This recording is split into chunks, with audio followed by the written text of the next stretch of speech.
Prince William reportedly cheated on his wife Kate Middleton, Duchess of Cambridge. Allegedly, he is royal, but not loyal. That It's looks clear, like as soon as he touches her, that's a clear That's move. a full-on, don't touch me. If you're like, But it does give a full picture of the situation as we were growing up. it adds to the fuel, because there's all those rumors that there's the tabloid stuff that he was cheating, so. The woman who never let the world see her break just stood before everyone and spoke words that sent shockwaves through an entire nation. And what Catherine finally revealed about her marriage to William is the kind of truth that shatters carefully constructed facades and forces everyone to confront the painful reality hiding beneath perfect appearances. But here's what makes this moment genuinely heartbreaking. Catherine admitted that the truth is harder than the rumors, that people had guessed and whispered, but no one expected confirmation delivered this quietly, and with this much devastating honesty. How she spent months ignoring the unease settling into her chest, like morning fog that wouldn't burn away, while telling herself that marriage had seasons and this was just a cold one. Why she finally realized while standing alone in her kitchen that she could no longer pretend the space between them hadn't grown impossibly wide, even as they stood side by side, and the specific moment she can now pinpoint when William moved away without seeming to notice her reaching for his hand during preparations for some event, and something cracked inside her that never fully healed. Once you understand why Catherine described herself as bone-deep tired, not just from life's demands, but from trying to reach someone who kept moving further away, even while standing still, why William's desperate attempts to fix things by coming home earlier and asking about her day felt clumsy and inadequate, like speaking a language he used to know but had somehow forgotten, and what it means that they now lie on separate sides of an enormous bed, careful not to touch each, pretending to sleep, while silence stretches on for hours, as each of them stays trapped in the same prison of unspoken thoughts. You'll realize this isn't just another royal drama, but a deeply human story about two people who loved each other and still lost their way, and now must face whether anything remains worth saving. The woman the world knows for her composure and grace has always been someone who noticed everything. The way light changed through windows, how a child's laughter could soften the hardest day, the small gestures that told you someone cared.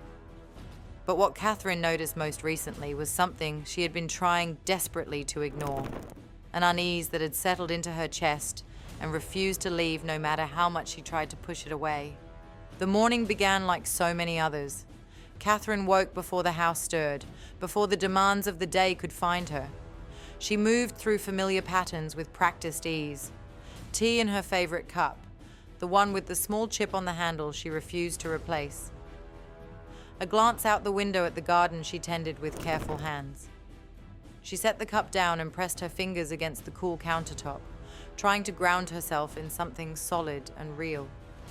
But the unease remained, whispering that something was profoundly wrong, even when everything looked perfectly right on the surface. This wasn't sharp pain that makes you cry out.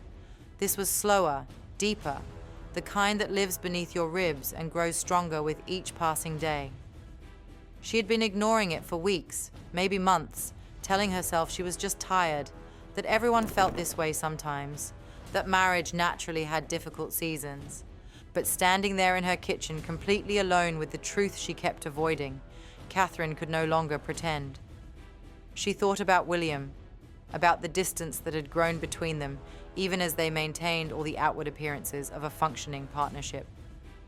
There was a time when his presence filled every room he entered, when his voice alone could ease the tension in her shoulders, when touching his hand felt like coming home to safety and warmth. She remembered laughter that came without effort, conversations that stretched into late hours because neither of them wanted them to end, silences that felt comfortable instead of threatening, natural instead of loaded with everything they weren't saying. Those memories were still there, preserved like pressed flowers in a book she rarely opened anymore. They existed, but they belonged to a version of them that felt impossibly far away, like watching strangers in an old photograph. Now silence was the thing she noticed most intensely, not the peaceful kind that comes from comfortable companionship, but the heavy sort that makes you aware of everything you're not saying, all the conversations you're avoiding, all the feelings you're suppressing. They still talked about schedules and children and obligations, the practical machinery of their shared life that needed constant maintenance. But the real conversations, the ones that actually matter, the ones that build intimacy and connection, had become increasingly scarce. Catherine couldn't remember the last time William asked what she was really thinking, or the last time she felt brave enough to tell him the truth. Somewhere along the way, they had learned to exist beside each other without truly meeting. Two people living in the same house, but speaking completely different languages, unable to bridge the gap that kept widening. She walked to the window seat where she used to sit with him on Sunday mornings, back when Sundays felt sacred and protected from the world's demands. She sat down now completely alone and let herself remember with painful clarity. There had been a specific day she could pinpoint now, though at the time it had seemed like nothing worth mentioning. They were getting ready for some public event, moving around each other with the practiced efficiency of people who had shared space for years. She had reached for his hand, not for any particular reason, just because she wanted to touch him, to feel connected in that moment. But William had been distracted, already thinking ahead to whatever came next, and he had moved away without seeming to notice her reaching at all. Such a small thing, barely worth mentioning to anyone. But in that moment, Catherine had felt something crack inside her, something fundamental shifting in a way that couldn't be undone. The little moments had accumulated relentlessly after that, him turning away when she tried to talk about something beyond schedules and logistics. Her laughing at something and looking over to share it, only to find him already gone, his mind somewhere else entirely. Dinners where they sat across from each other like polite strangers making small talk. Nights when she lay awake beside him, feeling lonelier than she had ever been when actually alone.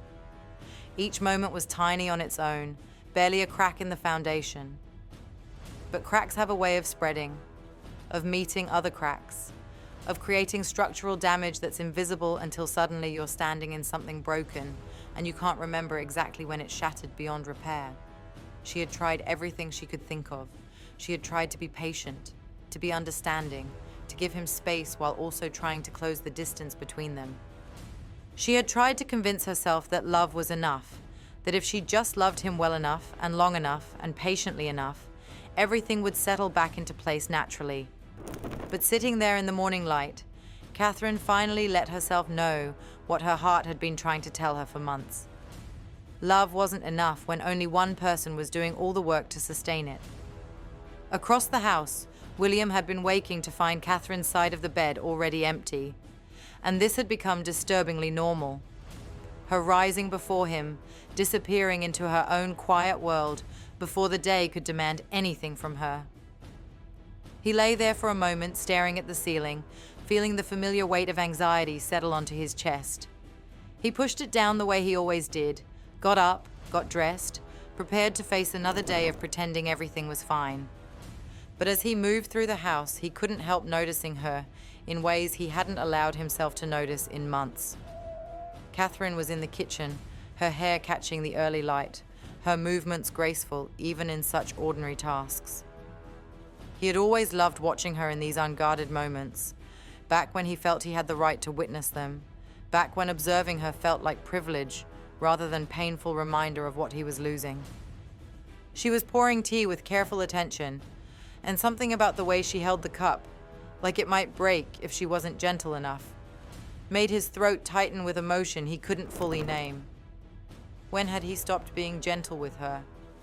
When had he started taking her incredible strength for granted, assuming she would always be there no matter how little attention he actually paid? Throughout the day, William tried desperately to bridge the gap. He asked her about her plans, offered to help with things she usually handled alone, made small gestures he hoped would show he still cared deeply.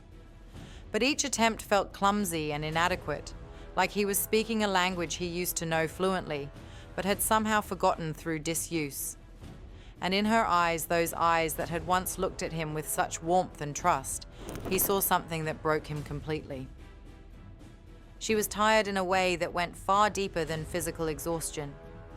She was bone-deep tired, not just from the demands of their complicated life, but from him, from trying endlessly to reach someone who kept moving further away, even while standing physically still.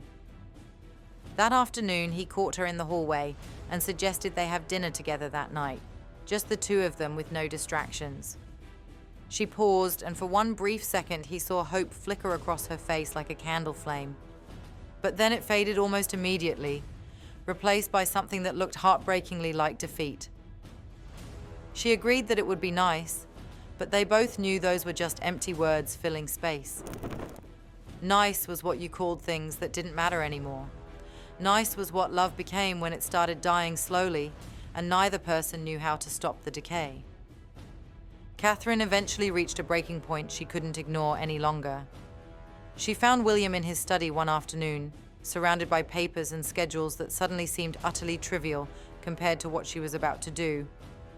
When he looked up and saw her expression, he immediately set down his pen, sensing something significant was coming. She closed the door behind her and leaned against it for support because her legs felt genuinely unsteady.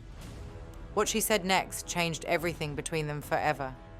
She told him she couldn't do this anymore, that she had tried to be patient and understanding, but she was exhausted from being alone in their marriage. When William protested that he was right there, Catherine asked him a devastating question. Was he really? Because she hadn't felt him truly present in months, maybe longer. She reached for him and he was already gone, always thinking about the next responsibility. Always somewhere else mentally, even when physically beside her. William told her desperately that he loved her, and she whispered back that she knew, which somehow made everything worse. She explained that love isn't enough when one person is doing all the work, when one person is breaking themselves trying to hold together something the other person keeps letting fall apart through inattention and misplaced priorities. She admitted she didn't know if she was still in love with him, or if what remained was just memory of what love used to feel like. The confession hung between them like smoke, choking and inescapable. William felt panic rising as he realized this was actually happening, the loss he had sensed coming but refused to see clearly. Catherine stood by the window, wrapping her arms around herself, explaining that she deserved to be loved like she mattered, not treated like just another obligation on his endless list of things to manage. In the days that followed, they existed in a painful limbo. Catherine went through her daily responsibilities with practiced grace, but inside she felt like she was watching herself from somewhere far away. The questions came at unexpected moments, waves of uncertainty about whether she had the strength to continue, whether anything she had built here was real or just elaborate performance. William tried harder than he had ever tried at anything, coming home earlier, clearing his schedule, listening with full attention. But his desperate efforts to repair the damage felt too little too late. They walked through gardens together in terrible silence, lay in the same bed carefully not touching, moved around each other with polite efficiency that masked the truth neither wanted to fully face. Finally, Catherine told him they needed real time apart, not just separate rooms, but actual distance to figure out who they were without each other. A separation that would give them clarity without the pressure of guilt and fear and desperation. She explained they couldn't heal in the same space that had made them sick, couldn't find truth while still performing the lie. William asked what would happen if they took this time and realized they were better apart. Catherine's face crumpled, but she didn't look away as she told him then they would know, and it would hurt, but at least it would be honest. They sat together in shared grief, two people who had loved each other and hurt each other, now having to let go at least temporarily to discover if anything remained worth saving. That's it for today, folks. See you in the next video.